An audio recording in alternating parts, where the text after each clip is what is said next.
Sí, sí, sí, sí, sí. Ha sido un tema candente en la esfera del béisbol japonés. Recientemente, el jugador estrella de los Gigantes de Yomiuri, Maru, hizo unas declaraciones bastante directas durante su renovación de contrato, dirigidas a nuestros equipos de desarrollo, específicamente el sistema de la tercera plantilla, conocido como Ikusei. Maru esencialmente criticó la falta de compromiso y la intensidad de entrenamiento de estos jugadores en formación, instándolos a esforzarse mucho más.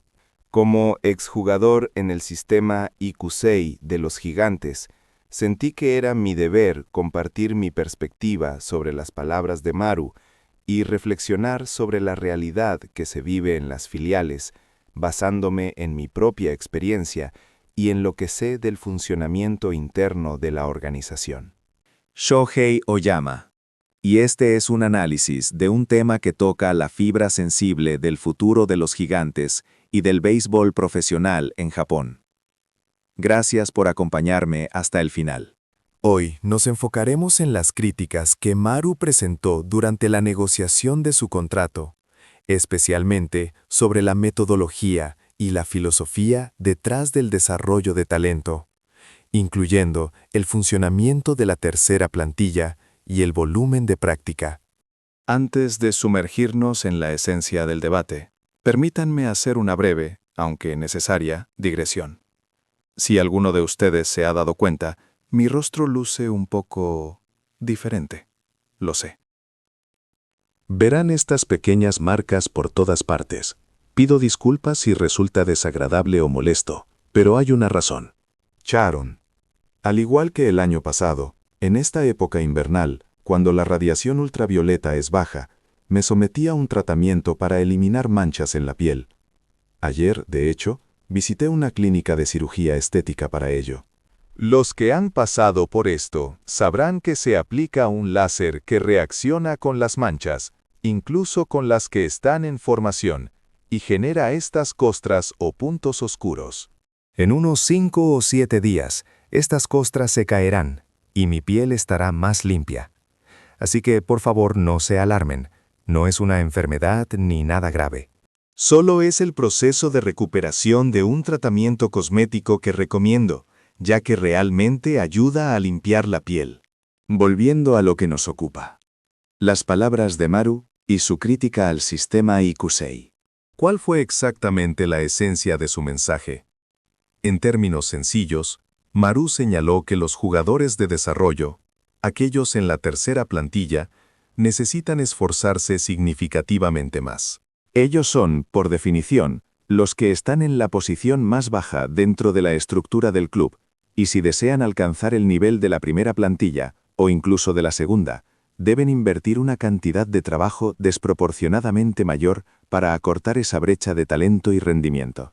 Maru puso como ejemplo a los SoftBank Hawks, un club que ha demostrado una excepcional capacidad para nutrir talento desde sus propias filas, produciendo estrellas como Kai, Makihara o el propio Senga. Él lamentó que a pesar de que los Gigantes tienen un sistema similar de tercera plantilla, no han logrado generar ese flujo constante de talento que asciende y contribuye al equipo principal. La conclusión de Maru fue que los propios jugadores deben tener una mayor autoconciencia y un mayor sentido de urgencia en su desarrollo. Mi reacción como exjugador Ikusei es inmediata y firme. Maru tiene absolutamente toda la razón. Es cierto que salí del sistema en el año X, y no puedo hablar con total certeza sobre cómo han evolucionado las metodologías o las directrices de entrenamiento en los últimos 5 años. Sin embargo, entiendo la dirección que tomó el club. Cuando yo estaba allí, el ambiente ya estaba migrando hacia lo que llamaban autonomía o autodirección. Ahora, si bien la idea de la autodisciplina tiene un sonido excelente, hay dos caras en la moneda.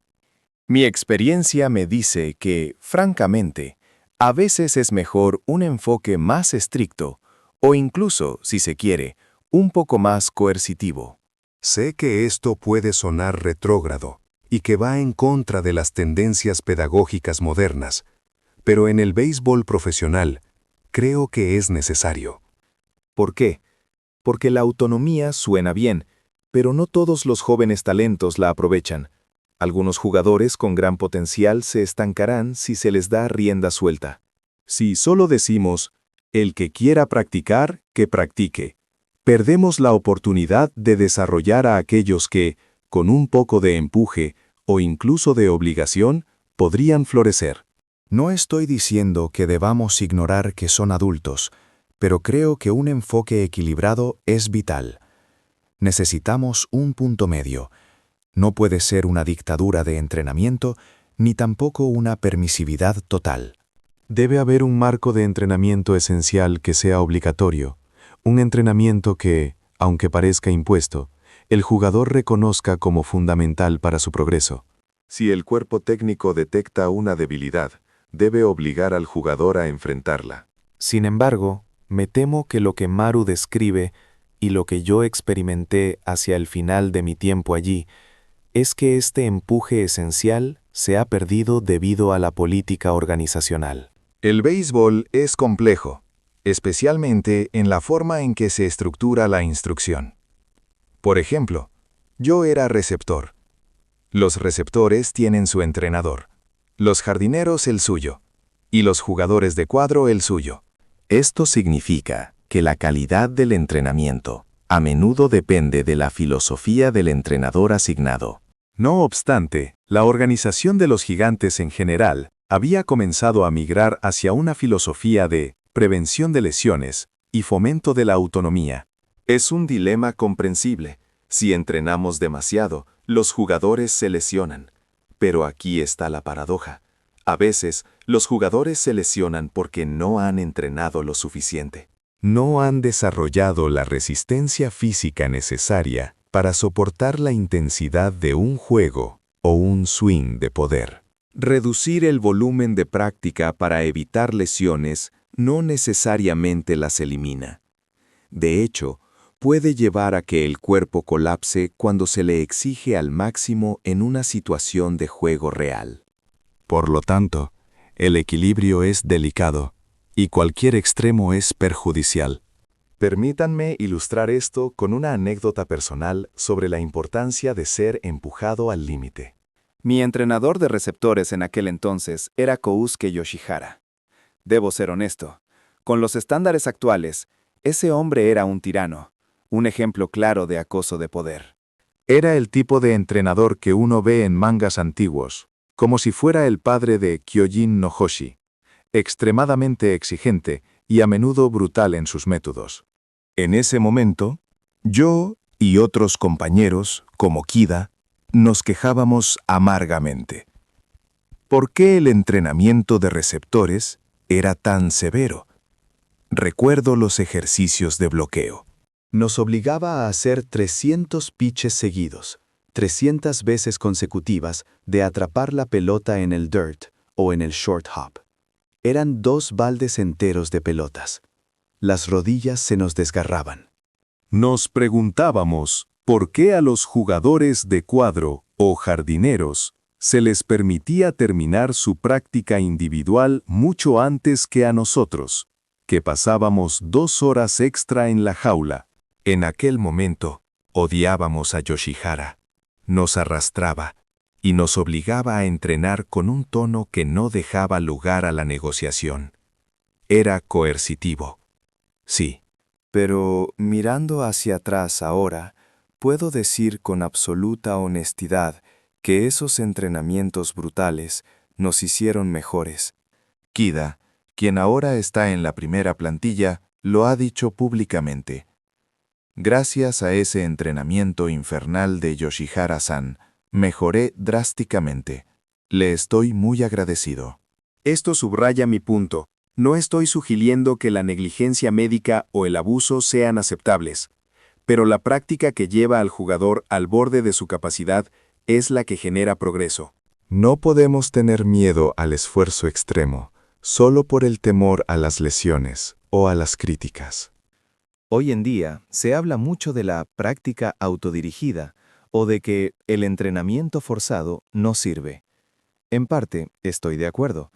Para que la práctica sea efectiva, el jugador debe ser consciente de su valor. Sin embargo, incluso si la práctica comienza siendo forzada, al seguirla y ver el progreso, el jugador a menudo empieza a disfrutarla y se vuelve una práctica autodirigida. Si la gerencia se centra demasiado en respetar la autonomía del jugador, se corre el riesgo de sofocar el potencial. De hecho, recientemente, el entonces director de la tercera plantilla, Komada, mencionó en un canal de YouTube que el rol del manager en Ikusei es apenas del 10%.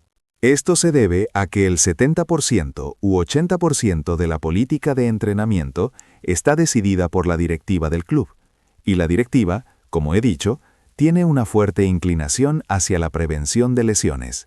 Esto significa que los entrenamientos de resistencia, como las carreras largas o los sprints intensos, a menudo son regulados o reducidos por directrices corporativas, no por la necesidad de desarrollo del jugador.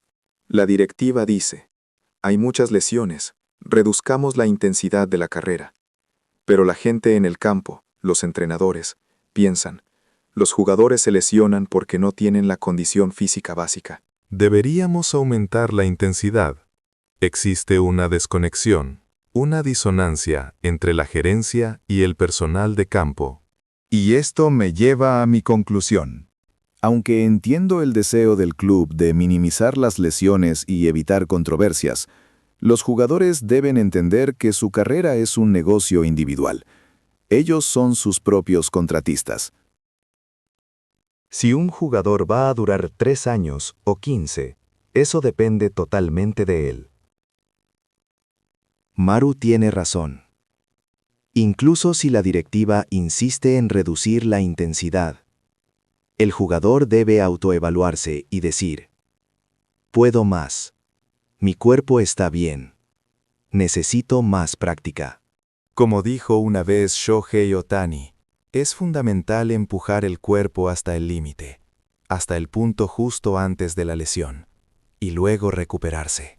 Si simplemente nos contentamos con hacer lo mínimo necesario, nunca seremos capaces de superar nuestros límites físicos ni técnicos.